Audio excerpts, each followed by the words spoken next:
नीट paper फुटी नंतर आपण बघत असाल त्याचे पडसाद जे आहेत ते दिल्लीपासून गल्लीपर्यंत पाहिलं. महत्वाचं म्हणजे सर्वसामान्य नागरिक, सर्वसामान्य पालकांनी, सर्वसामान्य विद्यार्थ्यांनी यावरती आवाज उठवण्याचं काम केलं.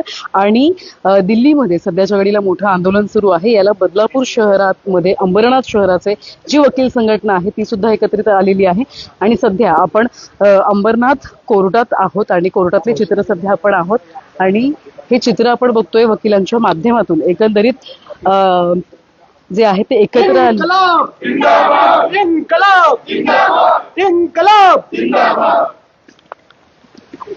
इन्कलाब जिंदाबादच्या घोषणा देत अनेक वकील जे आहेत ते आता एकत्र आलेले आहेत. अध्यक्ष प्रियेश जाधव त्यांच्यासोबत त्यांचे सहकारी आहेत. आपण प्रतिक्रिया घेणार आहोत.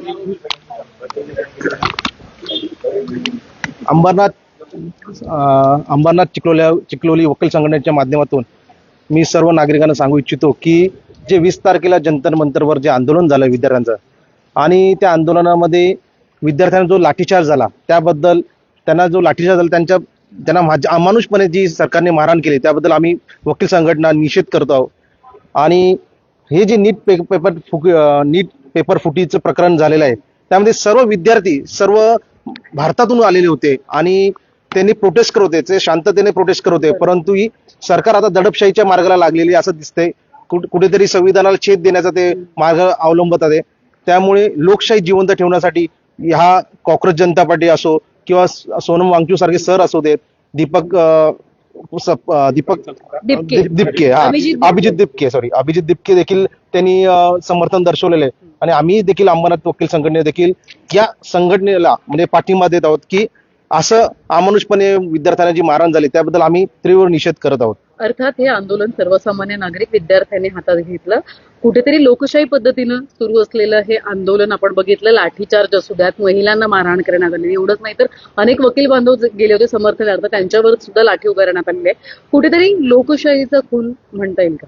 अर्थातच, कारण संविधानामध्ये सर्वांनाच आपल्याला आवाज उठवण्याचा अधिकार दिलेला आहे आणि हा आता कुठेतरी ही हुकुमशाहीला चाललेली वाटचाल आहे.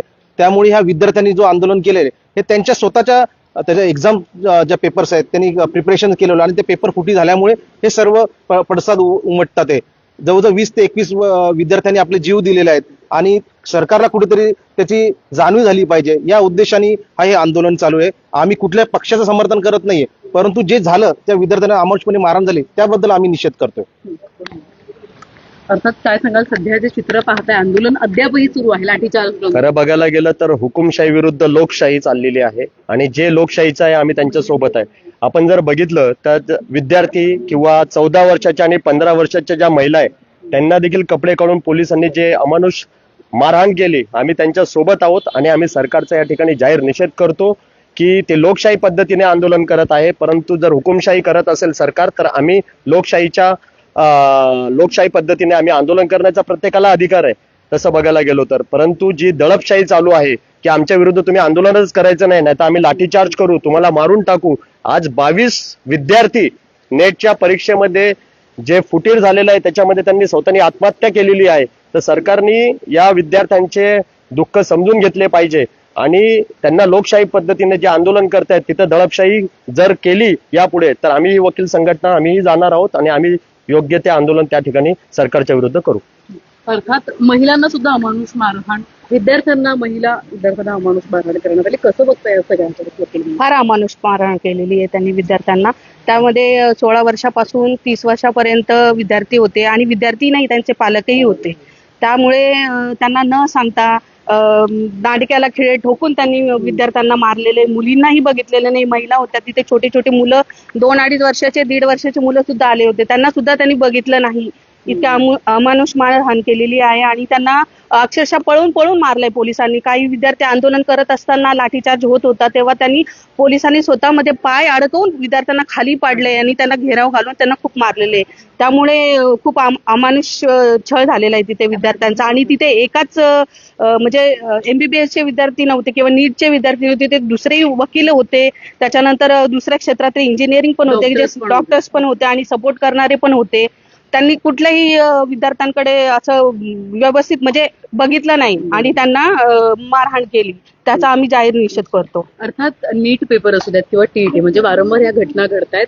शिक्षण मंत्री म्हणून एक मोठी जबाबदारी असते, धर्मेंद्र प्रधान, ही जबाबदारी तुम्हाला काय वाटतं कशा पद्धतीने पार पडतात? आणि सध्या या सगळ्यांचं म्हणजे सीजेपी असू देत किंवा आज सर्वसामान्य नागरिकांची पण मागणी आहे की यांनी राजीनामा दिलाच पाहिजे, काय वाटतंय वकील? 100% की शिक्षण मंत्र्यांनी आपली जबाबदारी स्वीकारली पाहिजे. त्यांनी ऍड्रेस केलं पाहिजे. जवळजवळ आता 15 ते 20 दिवसापासून ते आंदोलन चालू आहे. शिक्षण मंत्र्यांनी तिथे येऊन प्रेस कॉन्फरन्स घेऊन त्यांनी मार्ग काढायला पाहिजे होता, परंतु हा आंदोलन मोठ्या प्रमाणात चिघळलं गेलेलं आहे. त्यांनी आता खरं म्हटलं तर खुर्ची खाली गेली पाहिजे आणि राजीनामा दिला पाहिजे. आणि अजून एक मी एवढं याच्यात सांगू इच्छितो की ह्या कल्याण अंबरनाथ तालुक्यामध्ये जर का काही आंदोलकांनी आंदोलन केलं असेल आणि त्यांच्यावर जर का सरकारने गुन्हे दाखल केले तर आम्ही वकील संघटना फ्री ऑफ कॉस्ट त्यांचे ते केस आम्ही हँडल करू. यापूर्वी सुद्धा एक शाळेचं प्रकरण झालेलं तेव्हा सुद्धा हे सगळे सहकारी हेच वकील होते जे उभे राहिले होते आणि आता पुन्हा एकदा त्यांनी सांगितलेलं आहे. कसं बघता सर या सगळ्यांकडे, कारण की वकिलांवर सुद्धा हल्ला झालेला आहे म्हणजे सांगत असताना सुद्धा. सगळ्यात महत्वाचा विषय याच्यामध्ये हाच आहे की ज्या 20-21 विद्यार्थ्यांनी ती सुसाईड केलेलं नाही त्यांना सुसाईड करायला प्रवृत्त केलंय. अशा प्रवृत्तीच्या लोकांवर अबेटमेंट टू सुसाईडचा गुन्हा दाखल का करू नये या गोष्टी बघणं गरजेचं आहे. जो काही मंत्री आहे शिक्षण मंत्री तो राजीनामा देत नाही, मनमानी कारभार, लोकशाहीची दडपशाही चाललेली आहे, पायमल्ली केली जाते कायद्याची. अशा वेळी त्याचा राजीनामा घेण्यापेक्षा त्याच्यावर अबेटमेंट टू सुसाईड यांना ते आत्महत्या करायला प्रवृत्त केलंय म्हणून त्याच्यावर गुन्हा दाखल करणं गरजेचं आहे. म्हणून आम्ही सामान्य जनता तर सोडाच हे सगळ्या प्रोफेशनल लोकांची सुद्धा इथे फार नाचक्की झालेली आहे. त्यामुळे हे अशा प्रकारचे जे प्रकार घडतायत ही लोकशाही राहिलेली नाही. कायद्याच्या बाजूनी कुठलाही विचार केला जात नाही.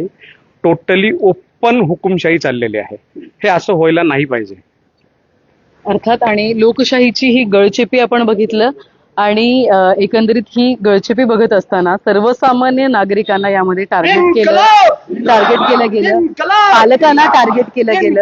एक साधी मागणी होती एकंदरीत जे जवळपास 22 विद्यार्थी आहेत ज्यांनी सुसाईड केलं, ज्यांनी आत्महत्या केली, प्रवृत्त केल्या प्रकरणी खरं तर त्यांच्यावरच गुन्हे दाखल करायला पाहिजे होते. परंतु आज मारहाण केली जाते ती सर्वसामान्य पालकांना, सर्वसामान्य विद्यार्थ्यांना. पण हा मार खाऊन सुद्धा आज आपण बघत असाल तर विद्यार्थी आणि पालक तिथून हटलेली नाहीयेत. गर्दी वाढत चाललेली आहे. अनेक जण दिल्लीमध्ये जातात आणि या आंदोलनाचं समर्थन करताना पाहायला मिळतं. त्यामुळे शिक्षण मंत्र्यांना राजीनामा, इस्तिफा जो आहे तो मागितला जातोय सीजेपीच्या माध्यमातून आणि सर्वसामान्य नागरिकांच्या माध्यमातून. आज त्याचे पडसाद बदलापूर अंबरनाथ वकील संघटना जी आहे त्यांनी सुद्धा सदर जी काही मारहाण अमानुषपणे केली जाते त्याचा निषेध व्यक्त केलेला आहे आणि सदर आंदोलनाला समर्थन देत खरं तर त्यांनी शिक्षण मंत्र्यांनी राजीनामा द्यावा अशी सुद्धा मागणी केली आहे. व्हिडिओ जर्नलिस्ट साहिल काळेसह श्रद्धा ठोंबरे, न्यूज टेक मराठी, बदलापूर.